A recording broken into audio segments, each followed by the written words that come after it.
As I was reading my Bible, I noticed a reference that made me pause and reflect: the Rosetta Stone. It led me to ask an important question: what does the Rosetta Stone have to do with Moses? And what can it teach us today as a student of God's Word? Let us study the Word together. The Rosetta Stone is a stone discovered in Egypt in 1799.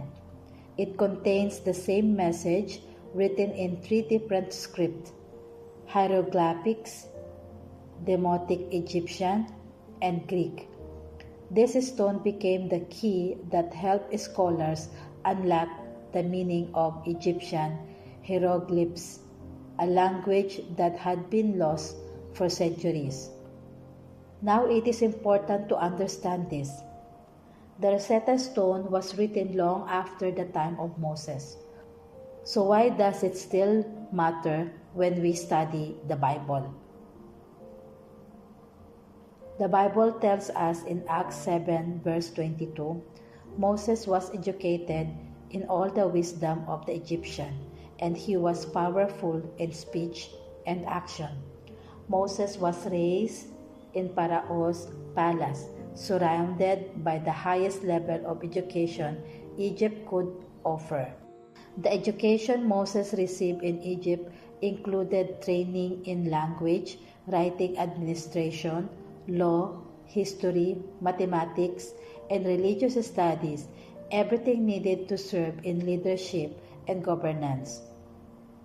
Egypt was one of the most advanced civilizations of the ancient world. They value written records, learning, and structured knowledge. God placed Moses there intentionally. Before Moses ever led Israel, before he stood before Pharaoh, before he received the law on Mount Sinai, God was already preparing him. Moses did not only receive spiritual encounters, he received intellectual preparation. And this is important to understand, because Moses later became the author of the first 5 books of the Bible, known as the Pentateuch: Genesis, Exodus, Leviticus, Numbers, and Deuteronomy. These books contain histories, laws, genealogies, instructions, and covenants record. They required clarity, structure, and careful writing. God used Moses' Egyptian education to equip him to record his divine word. Although the Rosetta Stone did not exist during Moses' lifetime, it helps us today understand the kind of learning environment Moses grew up in. It reminds us that God works through history, language, and knowledge to reveal truth. The Bible does not fear study. Truth always supports truth. When we study Scripture alongside history, our faith becomes deeper, not weaker. You may be in a season where you are learning things that don't seem spiritual. You may be gaining skills that feel unrelated to your calling.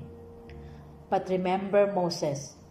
What God prepares in you today may be used by Him tomorrow.